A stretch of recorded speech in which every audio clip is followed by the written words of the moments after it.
And అప్పుడులో నా mind సెట్కి నాకున్న ఫైనాన్షియల్ థింగ్ దానికి ఏంటంటే ఇప్పుడు నేను ఇంట్లో ఉంటే ఆ, ఇప్పుడు ఇదే ఇంట్లో ఉంటే నేను మార్నింగ్ టిఫిన్కి మధ్యాహ్నం మళ్ళీ మటనో చికెన్కో మళ్ళీ రాత్రి మందుకి మళ్ళీ రాత్రిపూట మళ్ళీ దానిలో మళ్ళీ ఏమైనా చూస్తే ఆ మటన్కి చికెన్కి ఎన్ని లెక్కలు వేసుకుంటే ముందు షూటింగ్ పోతాడు ఇచ్చే 10-20 ఒక లెక్క తేలిపోద్ది కదా అనే ఫీలింగ్లో వెళ్ళిపోయాడు. ఇంటి దగ్గర ఉంటే ఖర్చు ఎక్కువ. ఖర్చు ఎక్కువే కదా, ఇప్పుడు ఆదివారం పడిందంటే నాకు దోల వెళ్ళిపోద్ది.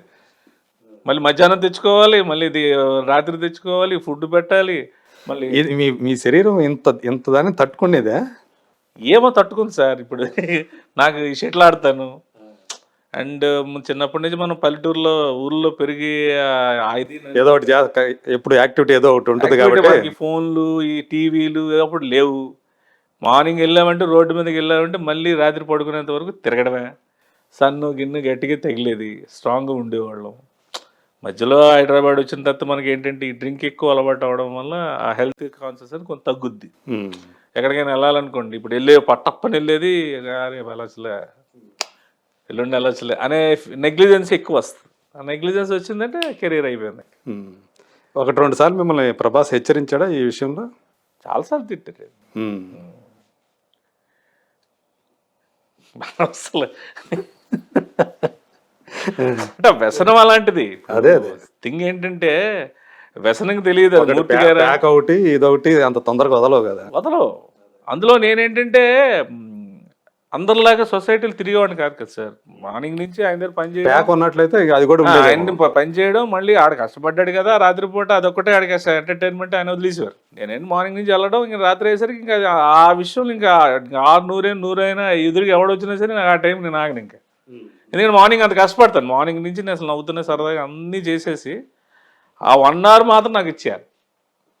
సో అదే నేను ఆ రోజంతటికి నాకు ఎంటర్టైన్మెంట్ పార్ట్, అది అలాగా ఎడిక్షన్ అయిపోయింది.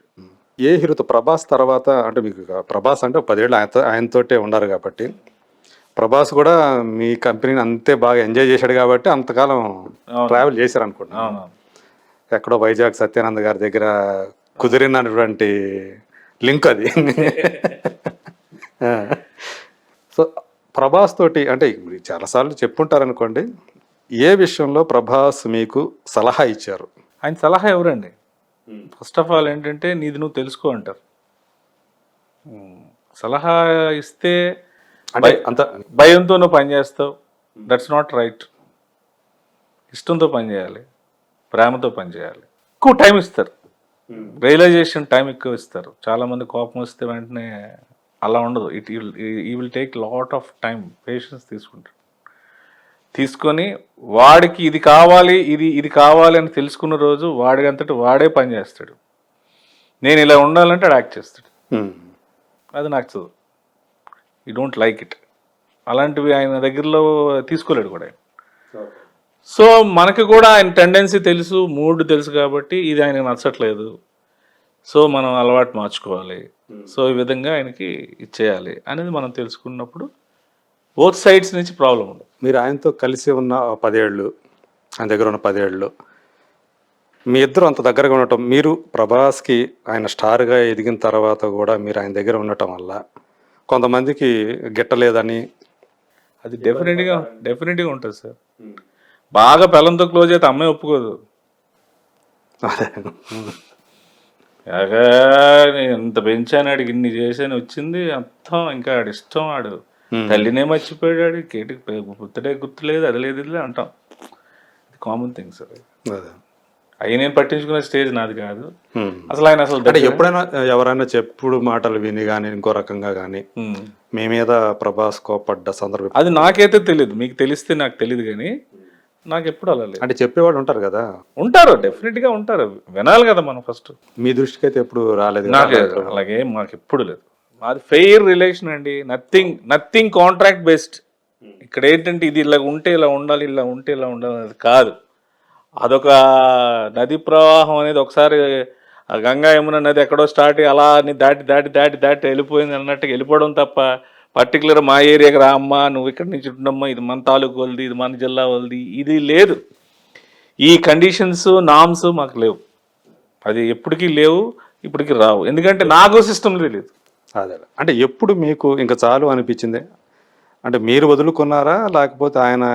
వదులుకోవడం అంటే వదులుకోవడం కాదు సార్. ఇప్పుడు నేను వరుసగా సినిమా షూటింగ్లో ఎక్కడ ఉంటాను. ఆయన వర్క్స్ ఇప్పుడు మీరు వస్తున్నారు రేపు మార్నింగ్ 10:30కి మూర్తి గారితో మీటింగ్ ఉందని అంటారు. నేను అప్పుడు ఏం చేయాలి? నేను పలానా దగ్గర ఉన్నాను, ఇక వెంకటరావు నువ్వు వెళ్ళి వచ్చారు, మూర్తి గారు వస్తారు, కలిసి వస్తే ఒకసారి అని నేను చెప్పలేను కదా. So that is the communication between these two. అది కొంచెం కాంప్లికేషన్ అవుతున్నప్పుడు దెన్ ఐ డిసైడ్ నేను చేసుకొని వచ్చేస్తాను, షూటింగ్లు ఎక్కువ ఉన్నాయి, కొన్నాళ్ళు నేను ఇది కూడా చూసుకొని వస్తానంట. నీకు ఇంట్రెస్ట్ ఉంది కదరా, సత్యానంద్ గారి ట్రైనింగ్ అయినా కదా, నువ్వు యాక్టర్ అవుదామని వచ్చావు కదా ఇక్కడికి, చెయ్యి, చూసుకో, నీకు ఎంత బాగుంటుంది, మీకు మరీ నచ్చకపోతే నువ్వు నా దగ్గర, నేను ఎక్కడికి వెళ్తానని ఆయన. Okay, that is the thing, మ్యూచువల్గా అంతే తప్ప ఎవరో. ఏ టైంలో అది జరిగింది?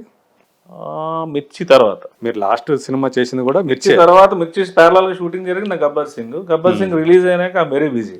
ఓకే. సో అవుట్డోర్లు అటు ఇటు తిరగడాలు ఇవన్నీ మాకు ఆర్టిస్ట్ గా ఉంటాయి కాబట్టి అవన్నీ మనం చేయాలి.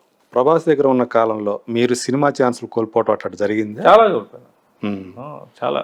సో ఈయన దగ్గర టైం ఇక్కడ ఉంచాలి కాబట్టి ఈయన కోసం చాలా కేటాయించాలి కాబట్టి కోల్పోతాం కదా, ఇటు అటు ఉంటాయి సార్. లేకపోతే ఈ పాటికి ఇంకా ఆల్మోస్ట్ అక్కడతో ఆరింటితో వెళ్ళిపోయేవాడిని, వెనక్కి ఇన్ని సినిమాలు చేసేవాడిని కాదు, అదంతా నాకు తెలుసు. సో ఆ తర్వాత కూడా మీ ఇద్దరి మధ్య రిలేషన్ అనేది ఎలా ఉంది? ఎప్పటికీ ఉంటుంది. ఇప్పుడు మేము స్టార్ట్ చేసింది ఇలా చేస్తే ఇలాగ అవుతావు, అలా చేస్తే ఇలాగ అవుతావు అనే రిలేషన్ కాదు అది, ఆయనతో పాటు వెళ్ళిపోవడమే. అంటే ఆయన ఫ్యామిలీలో ఒక మెంబర్ లాగే ఉండేదే, ఇప్పటికీ కూడా ఉంది అది. అప్పుడంటే ఆల్మోస్ట్ వాళ్ళ ఫ్యామిలీ మెంబర్ లానే ఉండేవాడు కదా. ఈవెన్ కృష్ణరాజు గారు కూడా మిమ్మల్ని అలాగే ట్రీట్ చేశారు అనుకుంటా. ఆ ఫ్యామిలీ ఇంక అందరు అంతేనండి. ఆయన మనిషి అంటే ఫ్యామిలీ అందరు కూడా ఆయన మనిషిలాగా చూస్తారు.